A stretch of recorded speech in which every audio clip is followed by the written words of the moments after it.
You're going to ask me for advice about a love or Bodhi topic. Yeah, we do it right now if you want. No, I don't want to. Okay.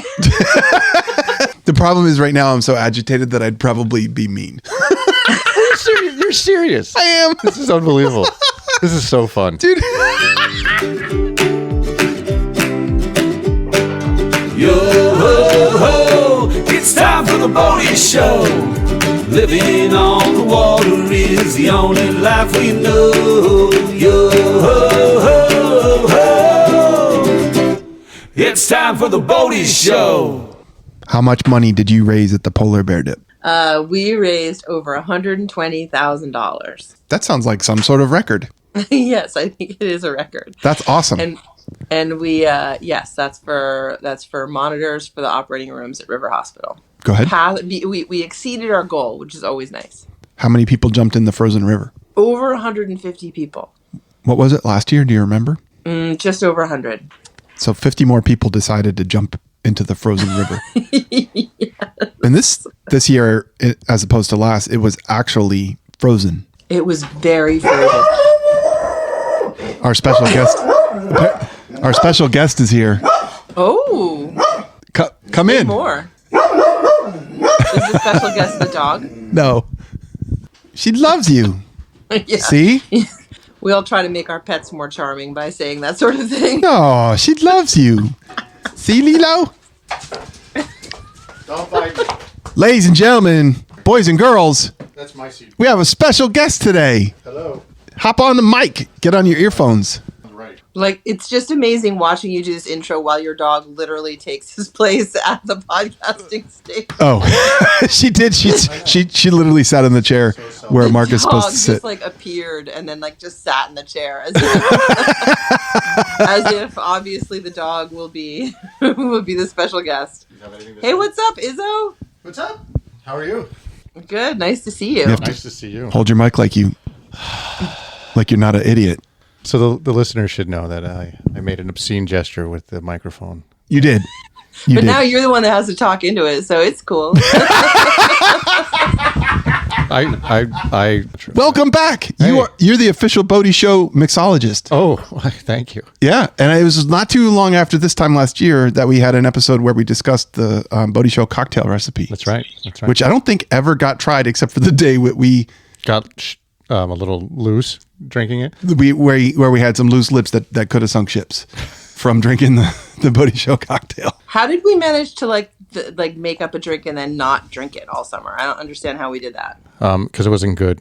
Yeah, it was not good. Oh, it wasn't good. It was of marginal utility. It got the job done. It just wasn't necessarily as enjoyable as it should have been. Yeah. I'm glad you're here because talking about the polar bear dip, and I would like to share with you a cocktail concept that emerged over the last couple of weeks that I'm very excited about. Oh, I can't wait to hear this stuff. May I create just a bit of context for Mark? Yeah. Yes. The polar bear dip is a fundraiser. Mm-hmm. There is a hole cut in the ice through which people jump in order to dip in the river. They raise money from people who think that this is something that should be supported.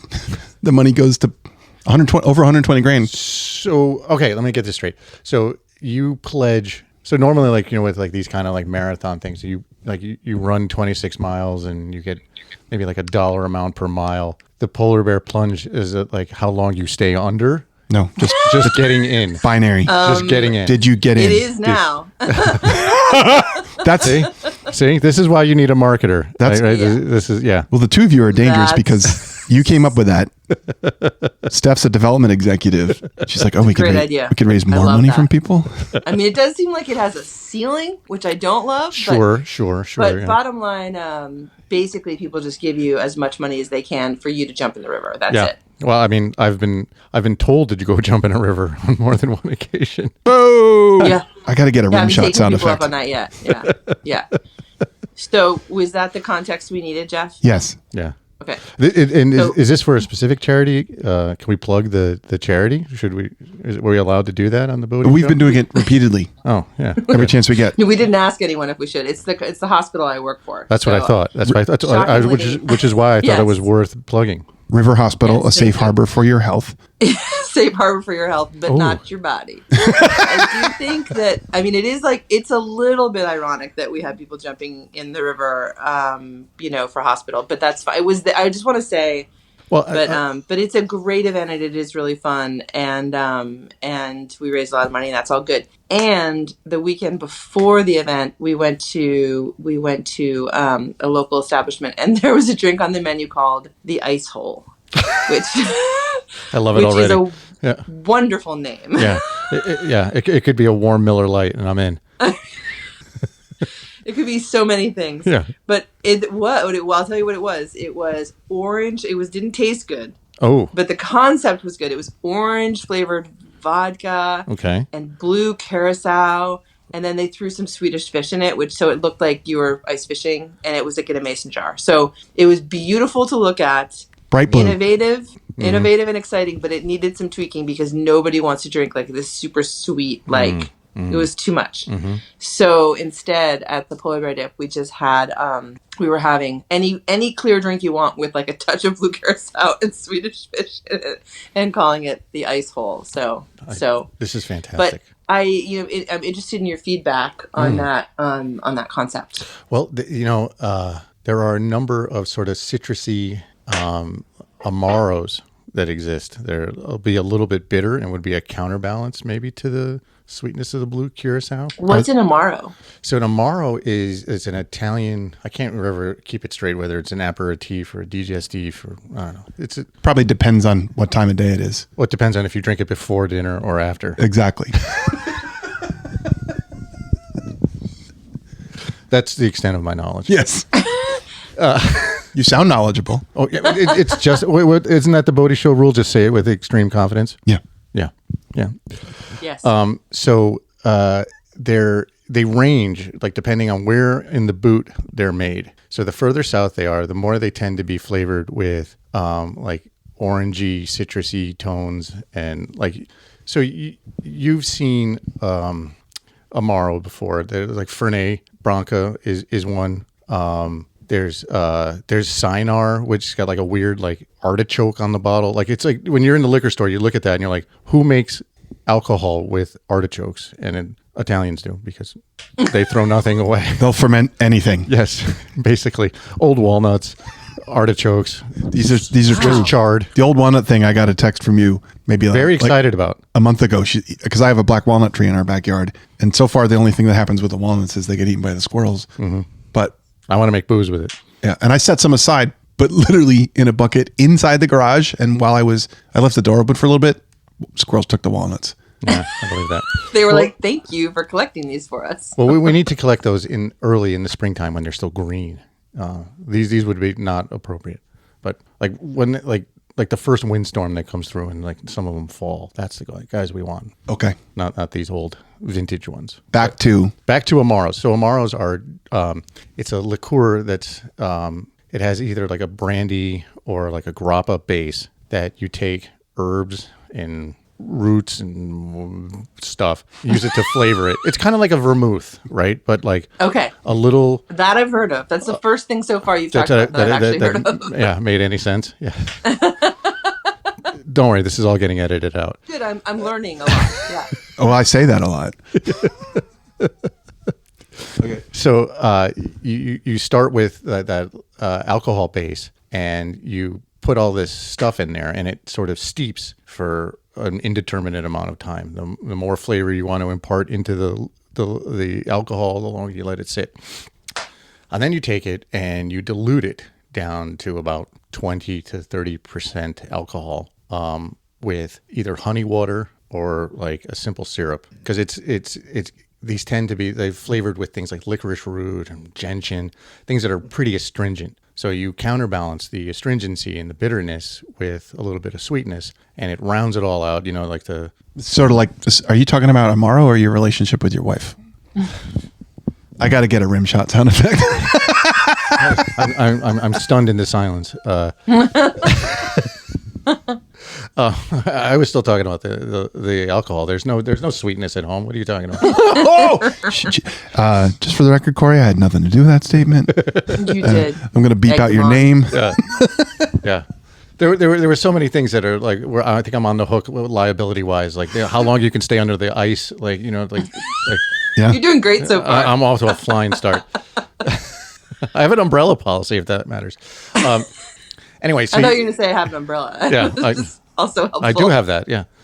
It's all you need. So now you have this alcohol that's you've been counterbalanced, and you're supposed to like have it like at the conclusion of a meal, and it's kind of cuts through all the richness of whatever you've eaten and settles the stomach, is at least the theory. And they tend to vary. Like the further north you go in Italy, the more alpine they become. So like the more like Jägermeister they turn into. Because I was wondering if Jägermeister was an example of this kind of could thing. be considered an Amaro, but there's going to be some German that comes on and tells me that I'm a complete idiot for even suggesting something as asinine as that. Yeah. But from an execution, an operational standpoint, they're very similar. Okay. I mean, when you said herbs and all that, I was thinking exactly. Yeah. I mean, you can think of like the French have chartreuse, which is that like it's either like that green or yellow bottle, like, and it tastes like lawn clippings. I think the Italians do a better job than the French in this regard. You just ferment the lawn. Man, you're just like going after all of Europe. Oh yeah, they're gonna be all lined up against you. That's all right. Italy's better than all of them anyway. Now we would want to keep it. We would want to make sure, like, we couldn't use Jaeger because it just would it would ruin the look of the Icehole. Right. So that's why I'm thinking there's a couple of them that are like from further south that are anything with the blue or yellow. I mean, the green or the yellow tint. I think would be fine. Yeah, none of them. Wait. None of them have that, but blue curacao is so powerful. Yeah, you don't need much. Maybe we can overtake that. Maybe we use like an Amaro from Sicily or something that's sort of reddish, like think like Aperol kind of color, right? And then Aperol could be considered like an Amaro, but it's on the spectrum of Amaros. Okay, all right, that's good. So I think that's what we needed. We needed something with a little bit of bitterness, flavor, a little bitterness, so it wasn't boring, right? But we needed to keep it clear of the kind of sickly sweetness that we were dealing with originally. Right. I mean, that's the whole skill of I think the cocktail. The mixologist is to take and balance all that stuff, right? You don't want it to be on one pole or another, right? You want it kind of like, unless you live in Wisconsin, when it's just booze or it's just sweet. Yeah, just sweet on top of sweet. I had an old fashioned there once that almost made me like, I don't know, made you diabetic. Yeah. Well, I mean, and don't forget that this cocktail is garnished with Swedish fish. Right. I have a question. So we're balancing flavors. I hear that. How important to the Icehole is the blue color? Well, I mean, I'm open to suggestions, but I mean, you could be totally clear, I think. What if there's all those kinds of drinks that have like they shake with egg white, so they have a foam. I just had an Amaretto sour the other day. It was awesome. Yeah, what if we just sort of stop thinking about what the water column looked like and put like a little foam on top of it, and that's blue our foam or just a foam? Just a foam. We have our ice on the top. I love that idea. I feel like we need to schedule a session as soon as possible to hammer some of this out. Hammer being the operable word. What color? What color? Yeah, can we wait till I finish my? I'm on some really horrible antibiotics. It like not only did it say like they always say don't mix with alcohol, right? Are you stepping even further under your umbrella policy right now? No, it definitely said absolutely positively don't drink alcohol. Okay. Yeah. This is more than a Z-Pack? Oh yeah, metronidazole. It that sounds like weapons grade. It's Flagyl, right? But it's supposedly like you have interactions, like you have the worst hangover of all time. Oh, that's probably what they see. The idiot in me is like, that's what they say. Yeah. That's just so that you won't do it. Yeah, but I've read the papers. Oh, yeah. Because I was like, all right, yeah, sure, right, yeah, don't drink it. Yeah. So I asked Dr. Google for some and I pulled up some PubMed papers, and they were like, yeah, no, really, don't do it. I always look for that warning on mine. Like, there's the don't drink warning, and there's like, no, really, don't drink. Yeah. That's the way this was worded. Right. Don't be a jackass. All right. Like, really, trust me. So we'll do some iceholing. We'll do some Icehole mixology after you finish your antibiotics. Yeah, like 4 days. Great. Okay. Perfect. But I want to go. I'm going to go back to my question because I think blue is important, right? It sort of people see, oh, blue like water, oh, like blue like ice. Okay, I got it. But I also think there's room in what color are the Amaros? They range. There's a huge range in color. What do they trend toward? Unappealing. Brown. Yellow. A lot of times, like yellowy, brown. One of the red. things about ice fishing is that you often pee in the ice hole.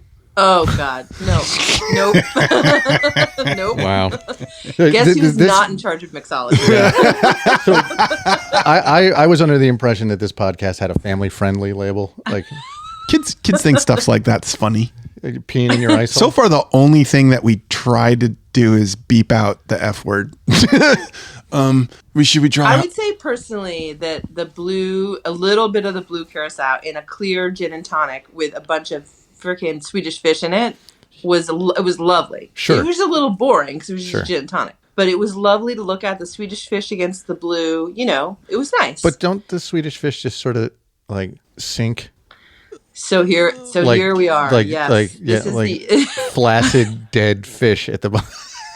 yes. And then what happens? Right. And then when you finish the drink, then you choke on them. But we there's like a liability waiver. Fish, like I was trying really hard to get them out. I was curious about the texture. I'm a big fan of bubblegum ice cream. I know how this goes. Like I want to get involved. So I was like trying to get the fish out, which was really hard to do because I just had one of those pathetic little black straws. And I'm poking. You were fishing in the ice hole. I was fishing in the ice hole, and it was very difficult. But eventually, I did get a fish out, and it had the most delightful consistency. It wasn't just goo? No, it was frozen-ish. It was cold, but it was also a little slickery on the outside. Now, slickery, that's a word. I use it, Jerry.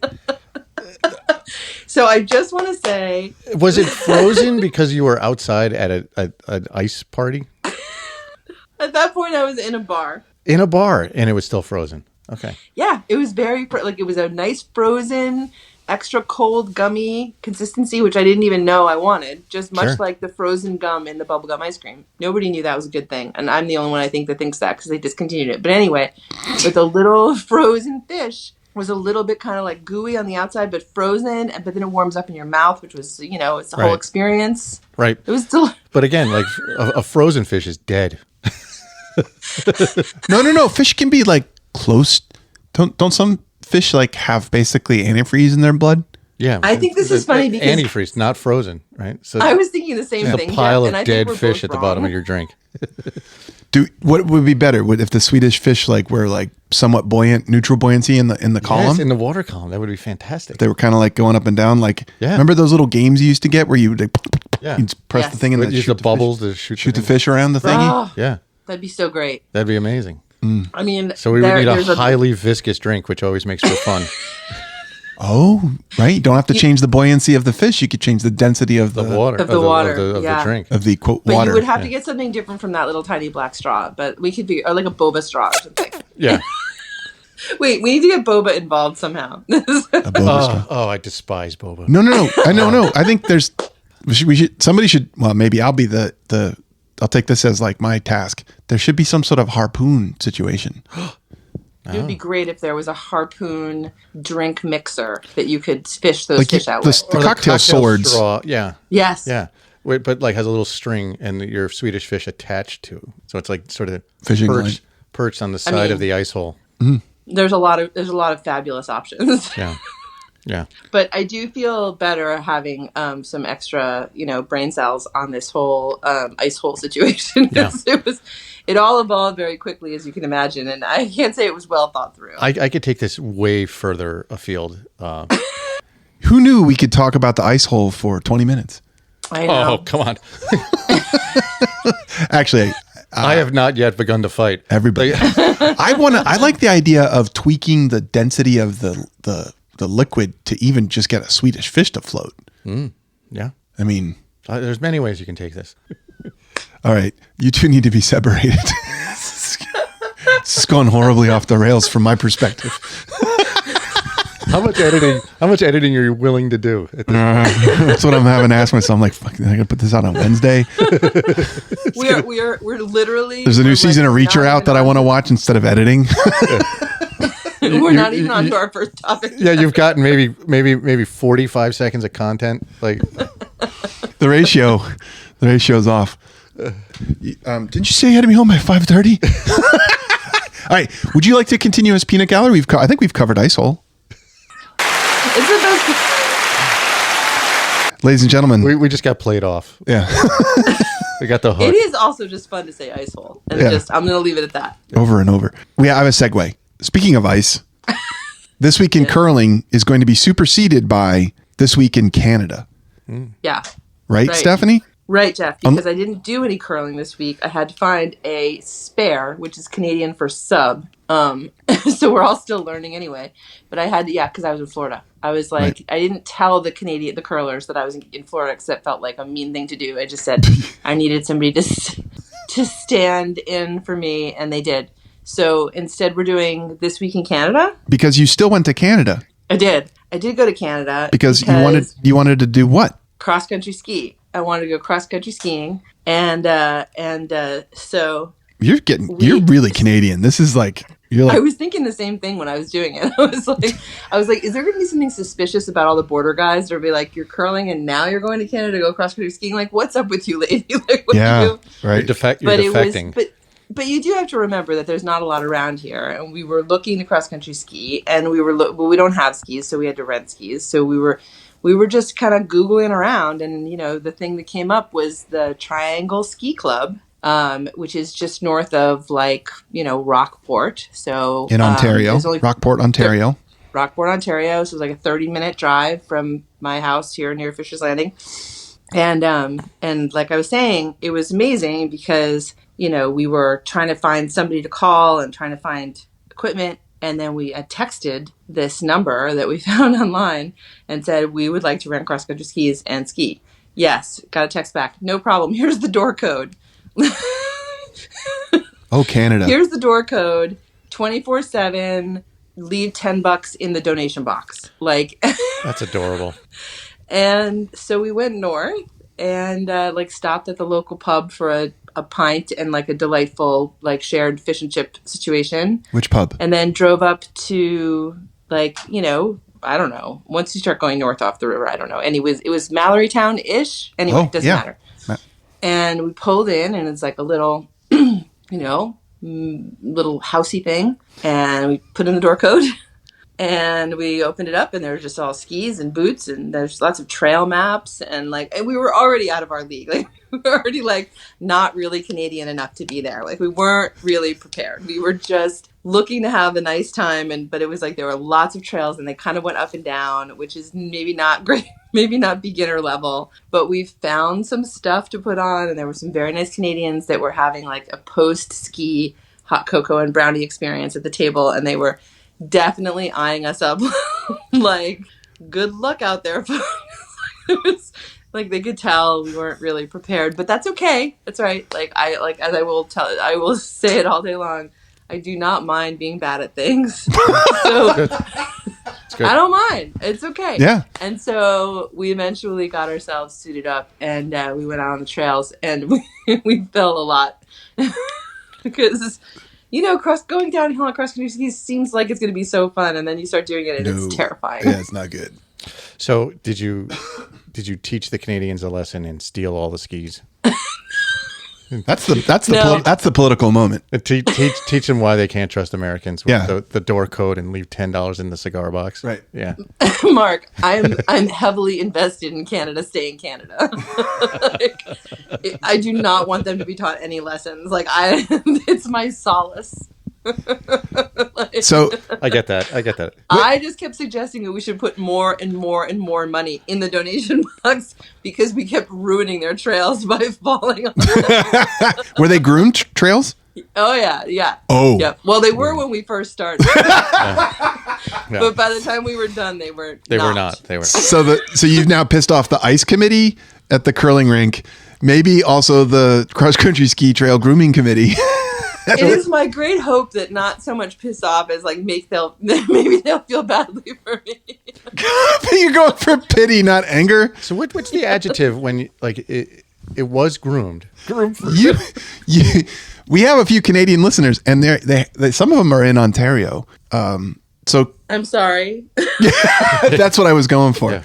I promise not to come back for a week. Yeah.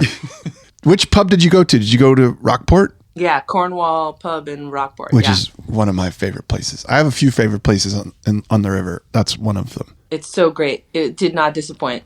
And there was amazing fish and chips. We had the chips as poutine because duh. And had some delicious beer, and it was great. They have like the Canadians are they still respect beers that aren't IPAs. So you can get like a nice cream ale. Yeah, it's true. I had an amber. It was delightful. An amber, right? What's the big brand? Alexander Keith. Is it something like that, or I don't know. What are the Canadian beers? I like Sleeman's. Sleeman's. Yeah, like they make a really good cream ale. And everybody in the States thinks, oh, cream ale, that's like Genesee cream ale. Like that's not a good idea. But this, which I didn't say it was a good idea. I said I liked it. They're not wrong. They're not wrong. to coin a phrase, to use a phrase. But Sleeman's is really good. But the Rockport, the Cornwall Pub in Rockport is fantastic. There's a view of the river from there. Did you see anything outside? I did see some things outside. Oh, was that a setup? Was that a setup? You saw something outside. Mostly he's just trying to remind me how.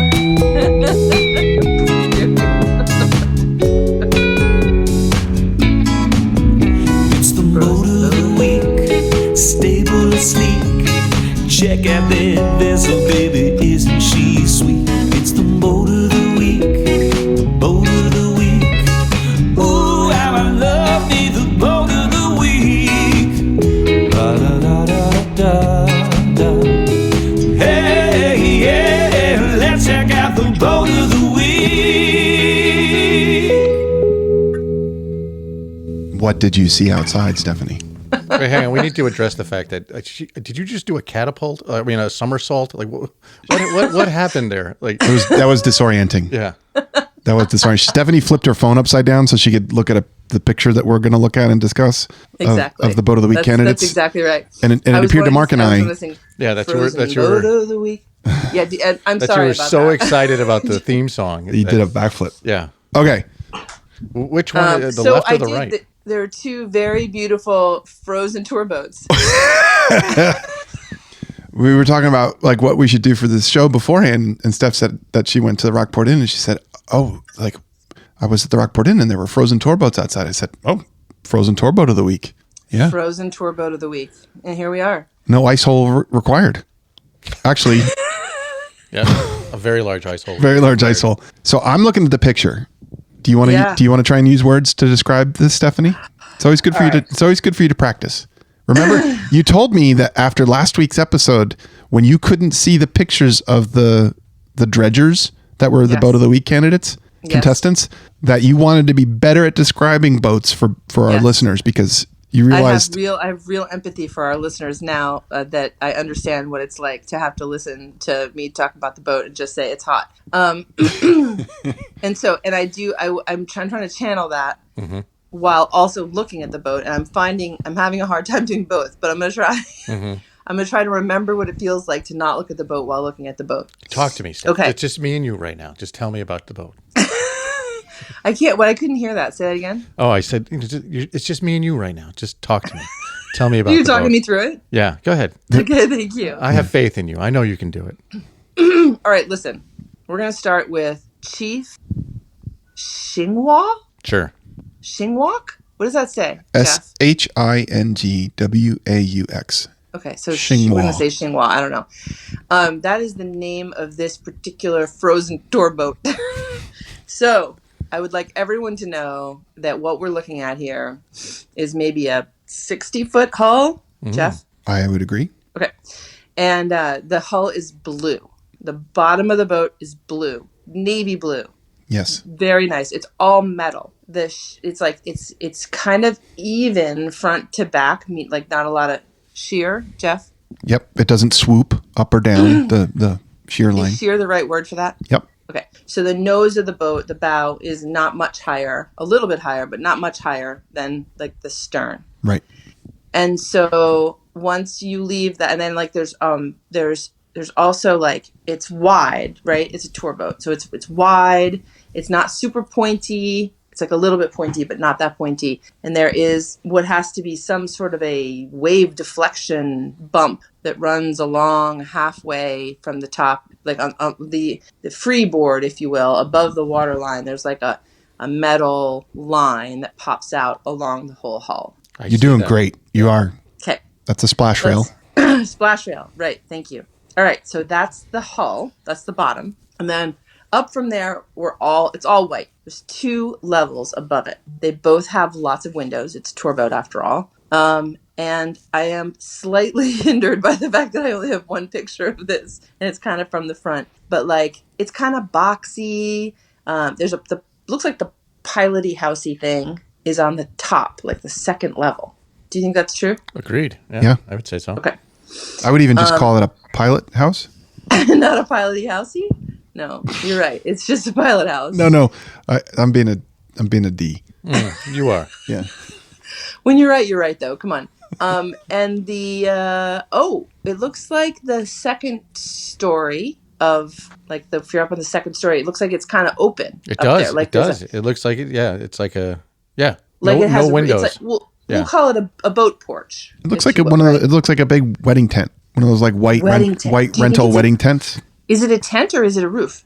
I think that's metal. Yeah. Okay. But in terms of the aesthetic, right. It's like it has a ceiling but no sides. Yeah. The reason I asked you like that, if it was a tent, was because the snow is gently draping itself off of the top in ways that are actually, I thought maybe it was a tent. Mm. Yeah. But I think it's just drapey snow. It is. Yeah. I would agree with that. Yeah. So I have all those things, and the bottom is not open; it's closed in. For those bad weather days. But there's lots of windows, and I cannot think of another thing to say about this boat. There's some shit on top of it that I don't know what it is.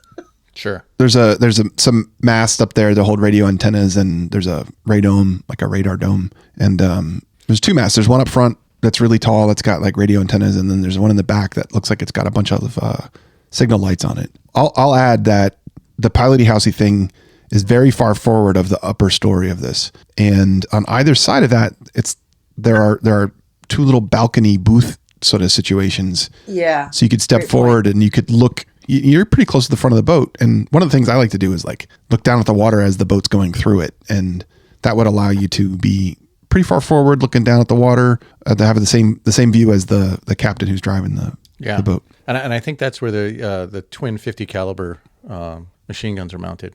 Right. For if we as Americans ever do invade Canada, follow through on the invasion. Yep. Yeah. Yeah, they'll be ready for us with this tour boat. Yeah. An armed tour boat. Has it ever been done before? Oh, question. Good question. They look like little balcony boxes or something, and right. like a. Yeah, I did notice that. That's a good point. Is there anything else that we could say about that? I mean, I see cleats. Yeah, I think you could talk about the cleats. I mean, that's kind of a given, but I think that you did a great job. Okay. Thank you. You're welcome. It was really hard. I'm glad. Do I have to do the other one too? Yeah. Oh God. No, I think Mark, you want to do the other one? All right, here you go. The other one is called the Sea Prince #1 and looks pretty much exactly like Captain Xinghua. I'm done. That was strategic. Yeah.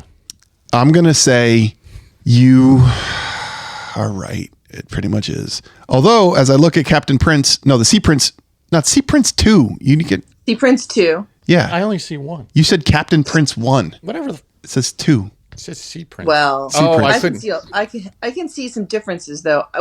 So can I, but I didn't want to give him the win.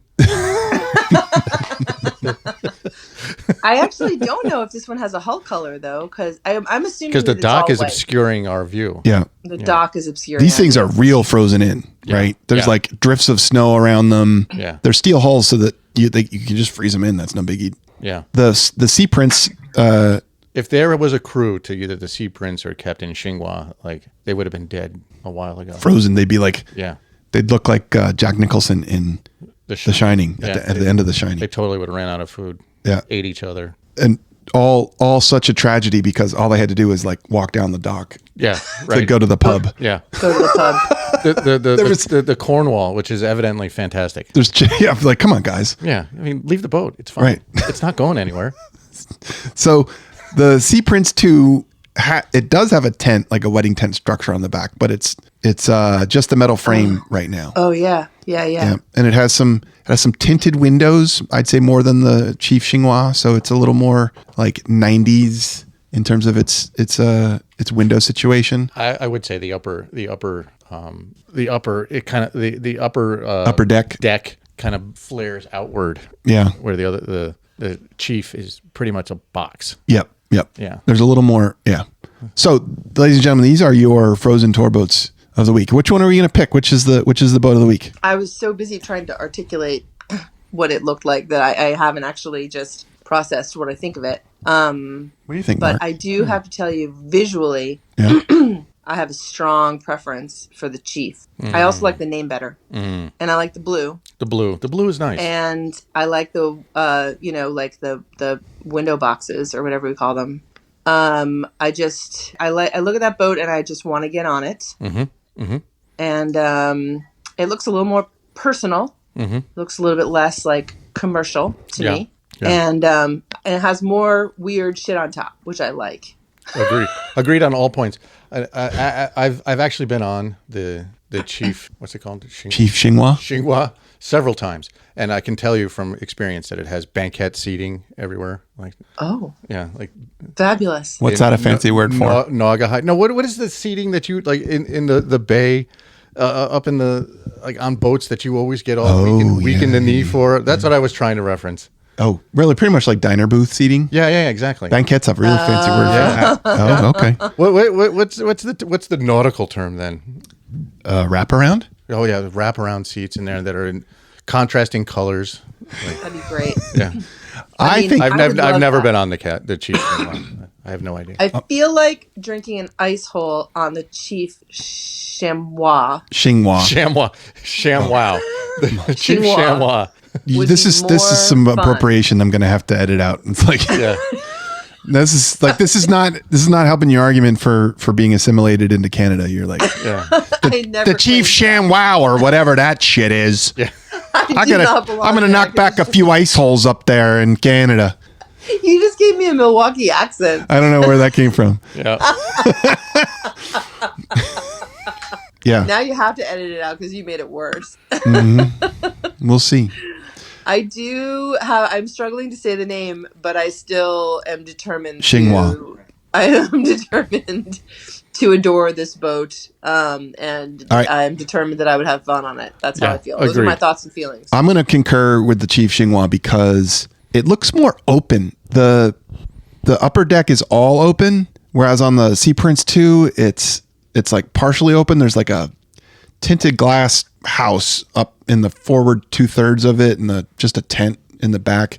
While I appreciate the tent because I do like just a canvas cover on a boat, that tinted situation inside, it looks to me like it would smell bad. Ooh. Yeah. And there's something about the era that it's referencing that I'm not in love with. Like even the angle of the windows, I'm not crazy about.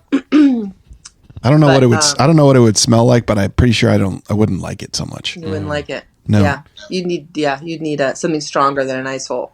Yeah. So yeah, that's my boat. I'm into it. Ladies and gentlemen, Chief Xinhua is your boat of the week. Agreed.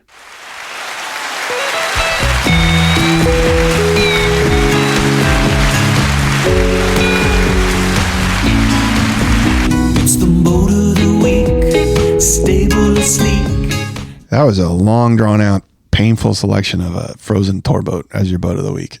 But well, that's on you. It is? It is. That's true.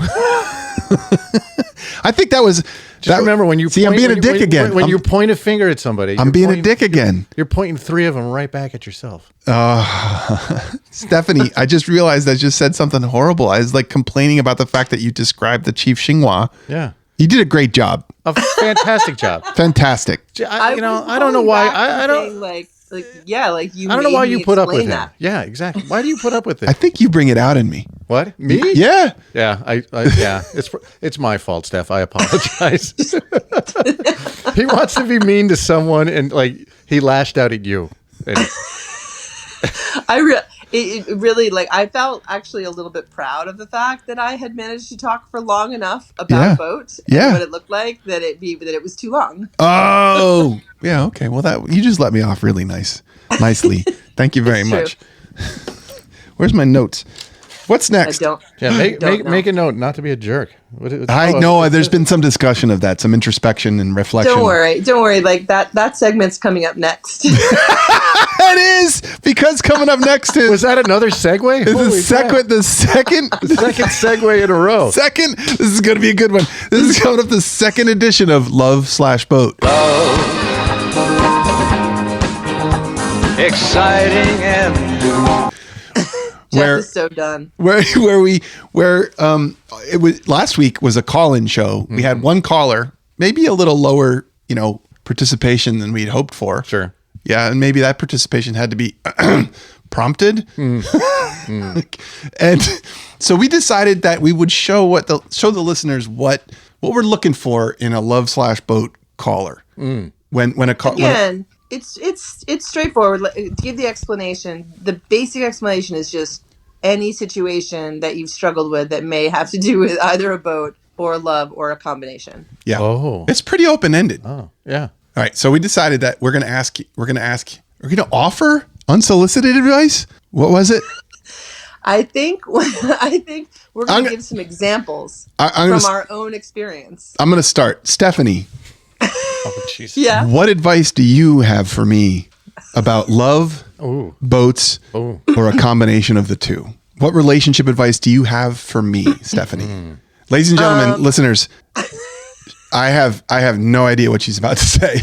Right. So I can't wait. So I don't know if I have. So I'm going to start not by giving you advice, but by framing, the issue that might need advice.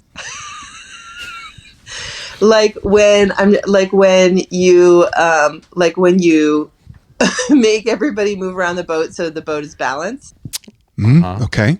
Yep. Do you want to tell us what you know what I'm talking about? Yeah. No, I accept that as a situation. So I'm going to give you the opportunity to describe the situation from your perspective. I don't know if I want to, because that seems like an invitation to be accused of being defensive. Mm-hmm. Yeah. She could be setting you up even more, right? Generally speaking, my He's getting wary and kind of cagey in his old age, isn't he? Like, I am. I know, and all I can think is there is nothing about what we're doing right now that's going to encourage people to call in. All right. We're making it easy. I'll bite. All right. So you're on a boat. Mm-hmm. There are people who are moving around from side to side. The boat tilts from one side to the other. Mm-hmm. The set of the boat, the balance of the boat from side to side, is something that I have a really, really strongly burned into my brainstem, like aversion to. And it happens to a lot of people who've spent time as competitive rowers, where when the boat's balanced, everything's great. When the boat's not, it's down to one side or the other. The set of the boat is off. It's horrible. it's terrible. It's terrible. Yeah. And so also then I was trained as a child by a competitive rower to sit in the middle of the boat. And if you move a slight increment to one side or the other, there was a dark look and maybe a dark word. So, based on Steph's initial setup of this, Yeah. I'm assuming we're in a motorboat. So you're not actually rowing said boat. The engines are doing all the work for you. So Yeah. the set of the boat is slightly less important. It's immaterial to the performance actually of the boat. Though part of me wants to argue that point, but I'm not going to, because then I'm definitely getting accused of being defensive. Yeah. No, Like you don't said, worry getting- about that. There'll getting be plenty of cagey. time for that. There's time for that later. Time for We'll what? get For me to there. get defensive? No, for you to argue that second point. Okay. I mean, that's reasonable, but I think Mark should continue. He's got a good direction going. So it really doesn't matter. It's just you wanting to control the situation.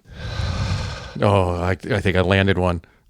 I don't know. I think that's up for discussion. That was a big exhale, Jeff. That came from like your psyche. Steph, is this what you're going for? Like a characterization This of the is issue? so much more fun than I thought it was going to be. We should gang going up on so him more much- often. I feel like this was but the thing is, like, if this was some sort of, I feel like this was some sort of preamble. You were just like, you're just getting warmed up.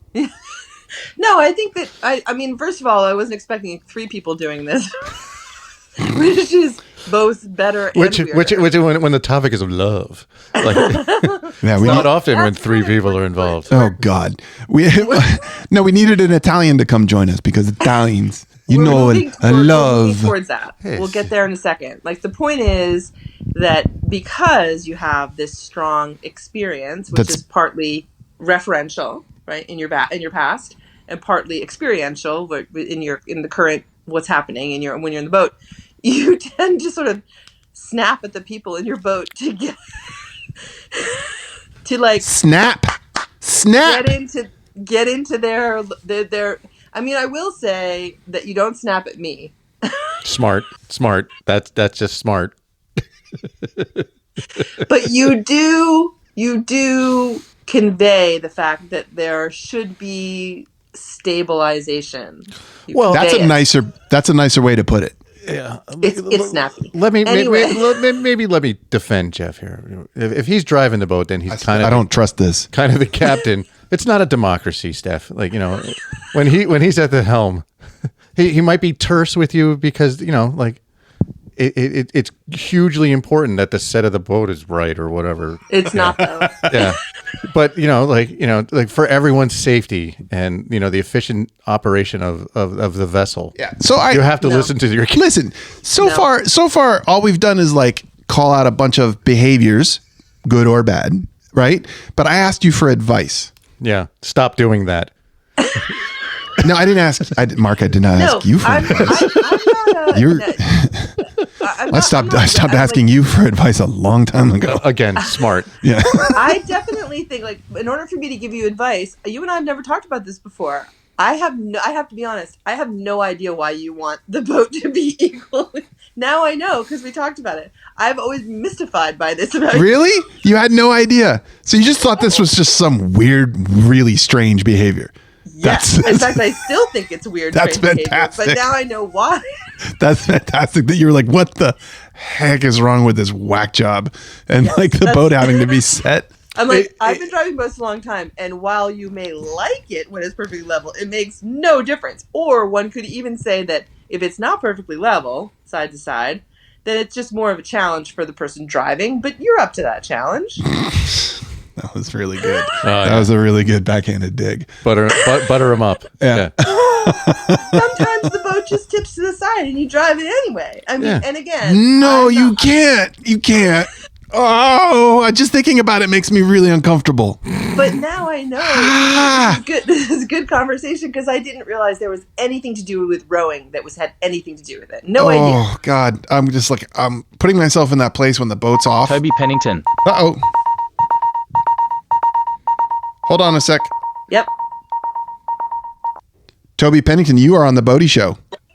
Wait, Toby Pennington, you're on the Bodie Show. Hi. Hi. Hello. You've called in during the Bodie Show recording. Do you have a love/boat advice? Or do you have a request for love/boat advice? And just put it this way, I hope you do because we need to change the subject because I was just getting dragged. Don't you want to just ask Toby what she thinks about the topic we're already talking about? Yes. No, I want to move on. No. Right. No. We're gonna beat this dead horse. Okay. With another dead horse. So Toby, Steph, I asked Steph for any advice she may have on love, boat, or some combination of the two topics, and she said she's so far just pointed out the fact that it drives me crazy when the boat is tipping from one side to the other while we're driving it, when the set is off. And I explained that is burned into my brainstem by my experience as a competitive rower. Yes. How do you feel? It's all my brainstem. How do you feel about it when some reprobate has dragged their ballast over to one side of the boat or the other and is just parked there, making things really, really uncomfortable for just about everybody? So frustrating. Is it frustrating to you, Toby? Yes. And some people, when they're on boats, for some reason, think that they can move about and throw their weight from one side of the boat to the other. That's even worse. I do that. You move about. Yes, you do. Unapologetically. Yeah. Well, clearly you ought to consider apologizing. Wow. Because I'm gonna count Mark as just like an uninvolved instigator here, whose only purpose is to stir the pot to make me look worse, and say, Stephanie, that this is now two people who feel strongly that the boat should stay set and that people shouldn't be shifting their weight around, not even dogs. Yeah, you should call your dad and see if he agrees with you. Oh yeah. Oh yeah. Let's get down to this. I think that's called confirmation bias, is what you just did, right? You just rigged the whole thing. Just because Toby agrees with you, and your father undoubtedly would agree with you, doesn't mean that the rest of us Let's think go. they're nuts. Oh, let's call Mary Jane. Oh, yeah, good. Yeah, keep rigging it. Keep rigging it. Oh, yeah. Toby, you want to speak for Mary Jane? How do you think Mary Jane would feel about this issue? I think Mary Jane would be very much on our side in this issue. Yeah. Because she's also, it's either her or I that's driving the boat when we're with our friends. So it's very frustrating when people just like walk from one side or reach for something, or like The reaching. or even like you said, a dog walks from one side of the boat to the other, and everyone else has to accommodate for that. Yeah. They've now it's like you're right to offset the balance of the boat ends at my responsibility to actually counter that. Like I got to move to the other side to balance it. Okay. Yeah.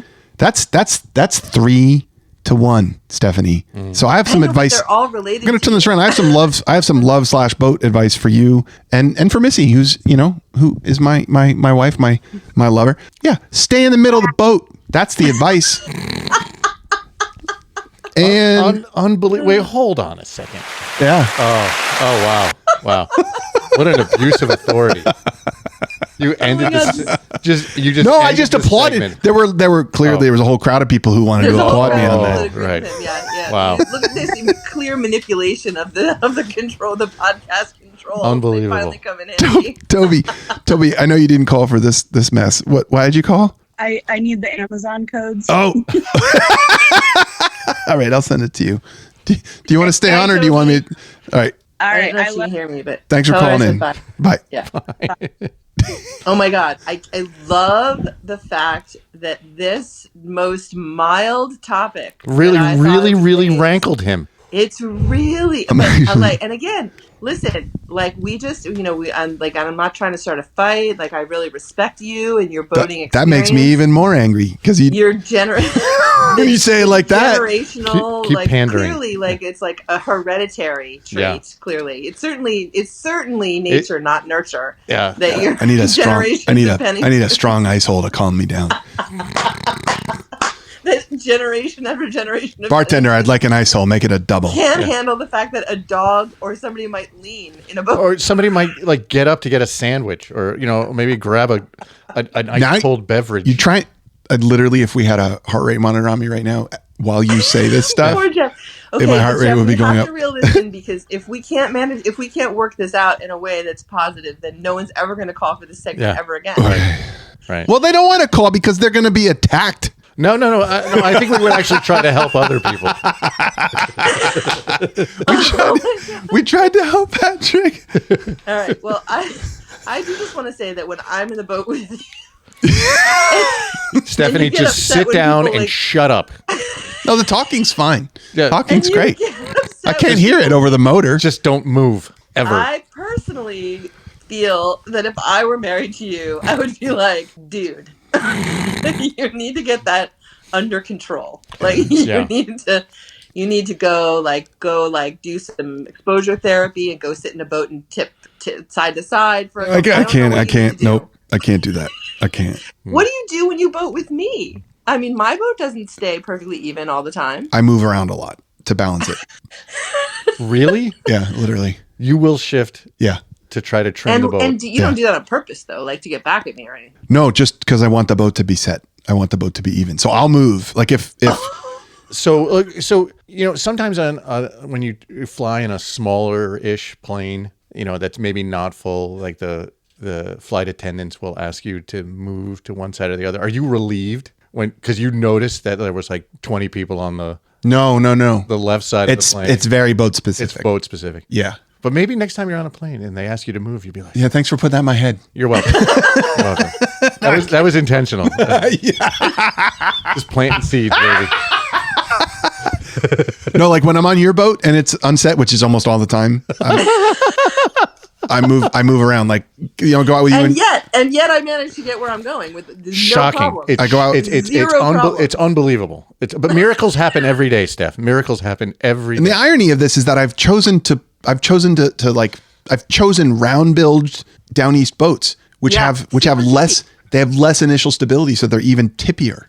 Yeah, it's true. And there are times where our boats, especially Red Dog, can be too tippy, and obviously, there are those moments that need to be corrected once it becomes. But I was thinking just a little, about one of those moments. Or didn't you used to have a thing where you would yell at Missy about trim tabs? Oh God, yeah. All right, we won't go into. No, we can go into that because actually, here's some resolution to the whole thing, right? For the listeners, because we do. You're right. We do want to resolve. We don't come to some. At least there's some options for resolution. Yeah, it's like, what color do you want your straitjacket?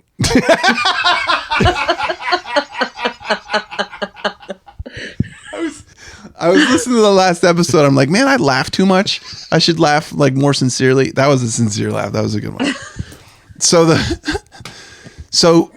driving around in the Penyan, Helen, that boat is a hot mess when it comes to trim.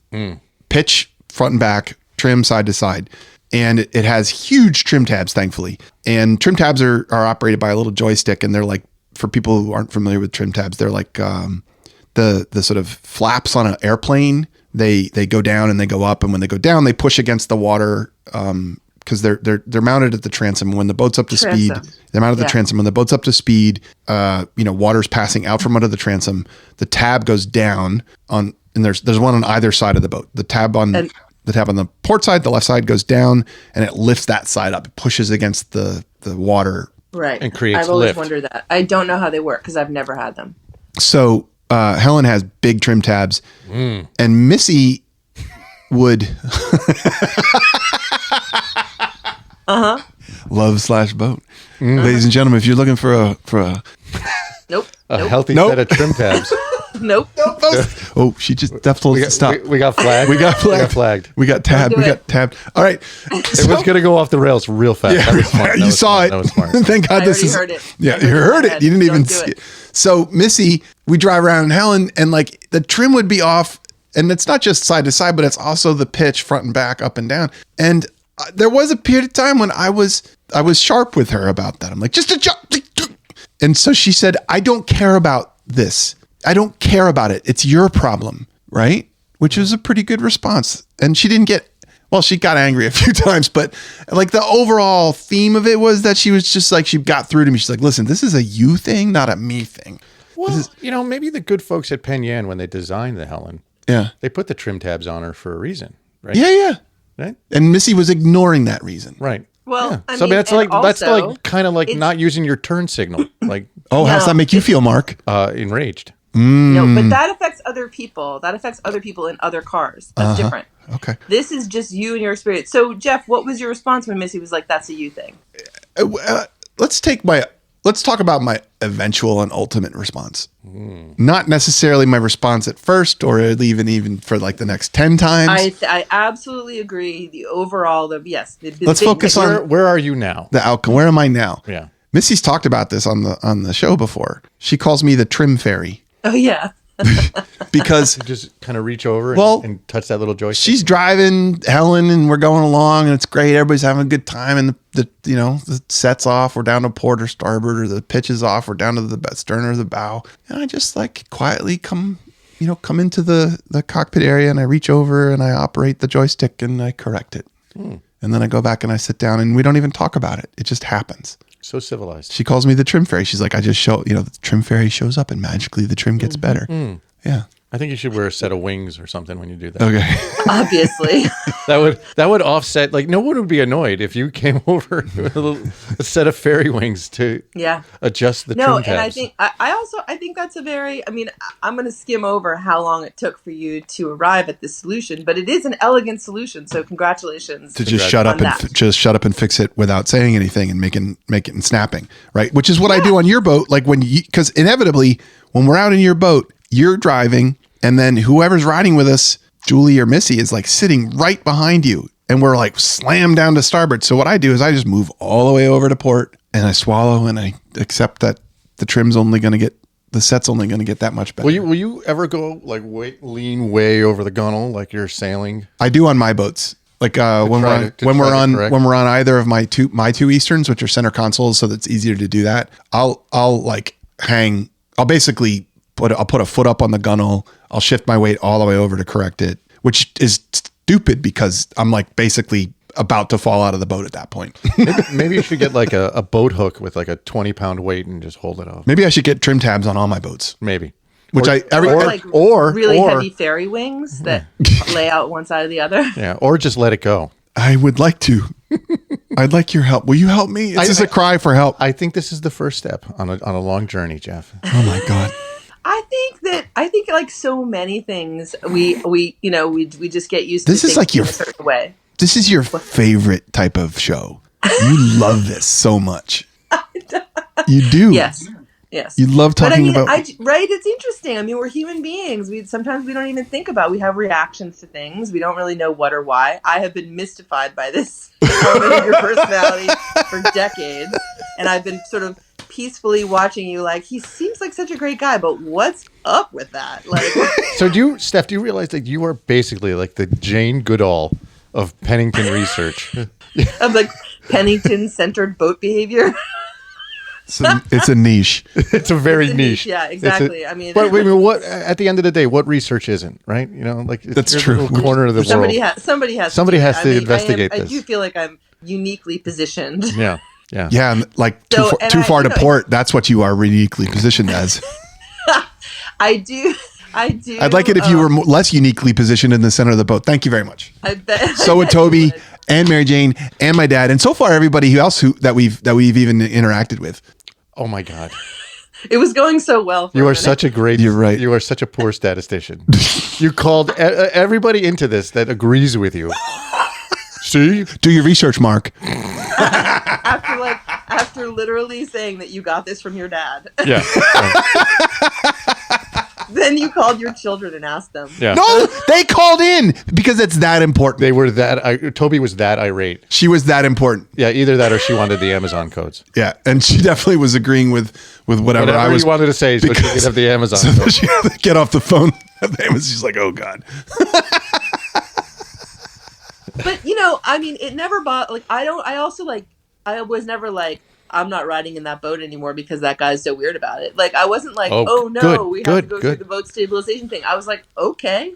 What has you made? What has you got out of a boat? What have you get into? If any of the weird things about Jeff had made me refuse to get in the boat, I would not be uniquely positioned for this research. This is true. So your dedication to your craft cannot be underappreciated. Yeah. Thank you, sir. No, but Jeff, you're not that weird a boater. It's just that's why. I know it sounds pandering. Also, you're not that weird to me, and that's to me, right? That's not saying much.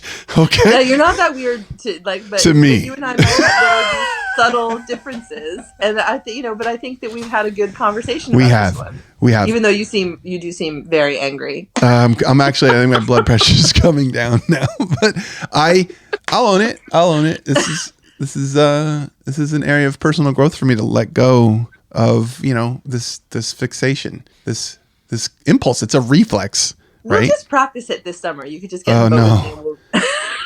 No, please no. Well, I'm excited to hear from our listeners about whether they have strong feelings one way or the other about whether or not a boat needs to be, what do we say, level? Set, level. Set? Yeah. Okay. Steph, what is the side to side? What happens if overwhelmingly it comes back that he's right? Yeah, right. That's fine. Are we gonna have to eat? Are we gonna have to eat crow on this?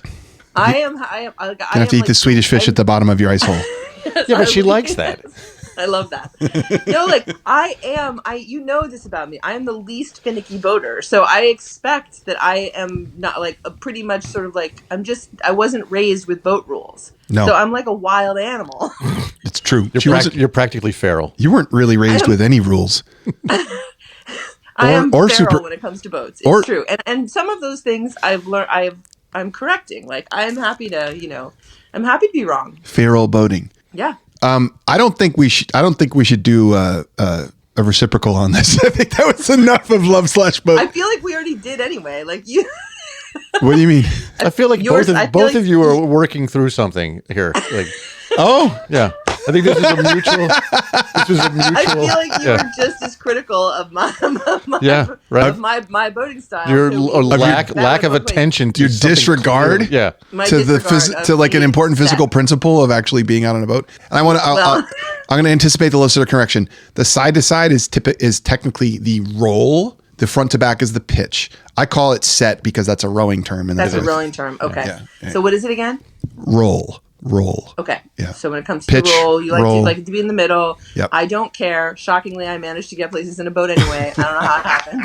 I don't know. It's crazy. Like I still get there. All right. I don't go in circles like this. I don't think this was reciprocal. I think that the next time we do love/boat, you're going to ask me for advice about a love or boaty topic. Yeah, we do it right now if you want. No, I don't want to. Okay. I think the problem is right now I'm so agitated that I'd probably be mean. You're serious. I am. This is unbelievable. This is so fun, Dude. I'm glad you're enjoying it. All right. Do you have your here, wait, we're gonna hear. All right, wait, here we go. Ooh.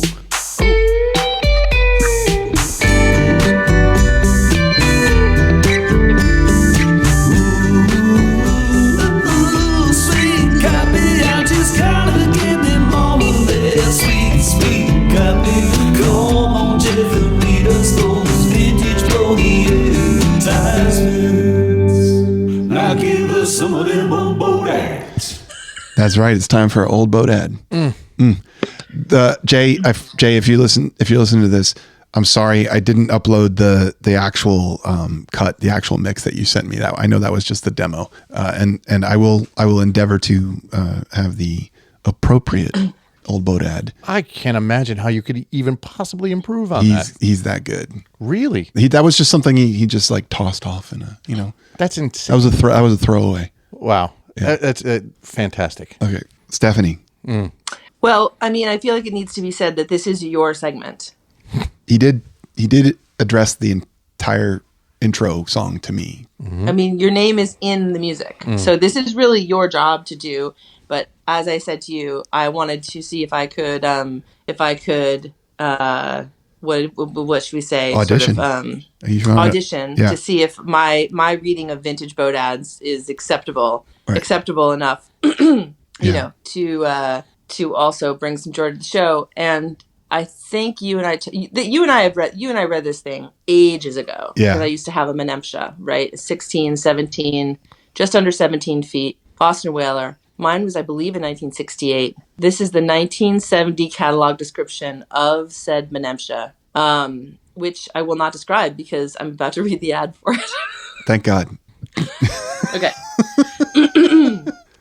The Menemsha is built on the 16-foot, 7-inch Boston whaler hull with minor modification to permit installation of head and cabin shell. A fully lined monocoque cabin encloses 2 settee berths. The head is located under the fold-up section of the starboard berth. Privacy curtains close off the cabin entrance when snapped in place. A folding table is hinged to the control console. A notable feature is the large and rugged forehatch, which because of special hardware may be left open underway and is big enough to stand in, sit in, enter, and exit by. The hatch and cabin may be walked upon, and prominent ribs both secure footing and provide hand grip. That's a demerit right there. I'm going to score this. Wait, we haven't gotten to the best part though. A massive anodized aluminum windshield carries 2 opening panes and may be provided with a windshield wiper. The canvas navy top erects to a clearance height of 6 feet 3 inches, and together with the side curtains and rear drop curtains make a fully secure enclosure. The pilot seat is cushioned and of a height permitting seated vision through the windshield. Controls are comfortable for either standing or sitting, and both footrest and footstool are provided to permit persons of any stature to see over the windshield when desired. Oh, hold on. Oh no, we're buffering. How am I doing, Jeff? Oh, I'll get to that after you finish. Okay. A locker lined with wood is below the pilot seat, and a seat and fish locker are part of the same structure. At the port side rear is a seat covering the place for battery installation, balancing the weight of the head. All wiring and control cables go through an underfloor tunnel as on other 6-foot 7-inch whalers. 2 12-gallon gas tanks may be carried in a wide open space below the pilot seat structure, which stands free on tubular supports. The gas hose passes aft through the starboard rail cabinet. The special stern rail is provided for passenger protection in an emergency tilt and is a most congenial addition for casual leaning or gripping. The waist rails are provided with handsome weather cloths, and all rails are stainless. The Menemsha gives the hard-nosed outdoorsman a feeling of mastery over any possible water environment, which is at least partly justified. At least partly. What? And it gives his better half, I kid you not, a sense of security, protection, and comfort far greater than any previous Boston whaler. Period. That copywriter got paid by the word.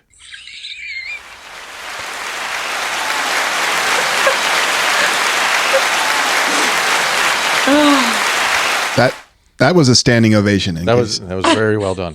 That was a standing ovation because you did not crack up when you said casually leaning and gripping. You kept a straight face when you said that, which is that's our favorite line from this ad. Yes, we've literally been saying that ever since we for 15 years since we first read this. We walk around the world being like casually gripping and leaning. And now you will too. Mark, what do you think of her boat ad reading? How'd she do with the vintage copy? It's a lot of words. Okay. That's not a critique of Steph. I think she handled the text quite well. Yeah. Yeah. She was under a lot of pressure. This is her first. This is on audition. Yeah. It was just an audition. Yeah. I kind of want to hear that read, in the 40s when they had the newsreel, that newsreel voice. In the future, yeah, all boats will be suited with rails for casual gripping and leaning. Oh, in the future, that's a good one. There'll be two 12-gallon tanks underneath the pilot house. All you have to do is is create an intro song for us, and we'll do whatever you want. Exactly. Yep. I want all of the boat ads from the popular mechanics to be read just like that. All right, maybe that. Do you want a guest on the Bodie Show? Sure. All right.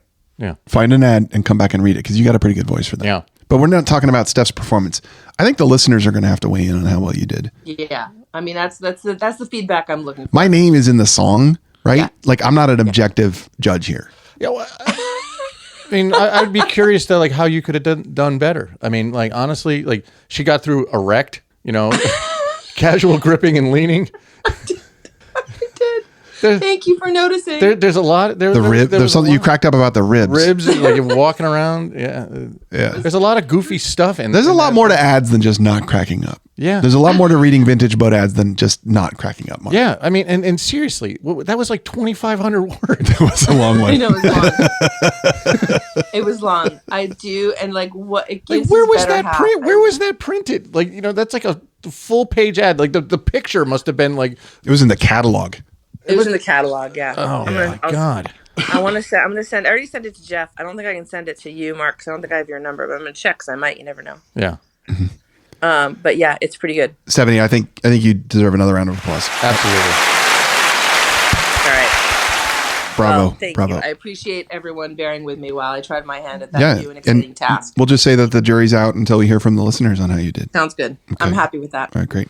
I had a great time. We're gonna wind this down by commemorating, celebrating the fact that this is the 1-year anniversary of the show. Oh, congratulations. Ooh. We have done a show every week for 52 weeks. Wow. With the exception of the Christmas week, which we took off. Mm-hmm. We have done, this will be our 57th episode that we've put out. Wow.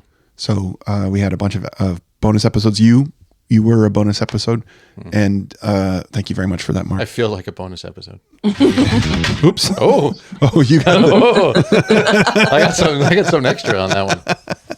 And when we started this, I'm like, I wonder if we could do this for a year. And turns out the answer is yes. I'd like to thank Jay for his continued support and creative contributions of the Bodie Show music. Amazing. Yeah, I'd like to thank everybody that's contributed. There have been so many. It's been it's been a super fun group effort. It's been awesome. It has. And thank you to you for doing the heavy lifting in the background. Oh, you're welcome. My pleasure. It's not that heavy. It all fits in a suitcase.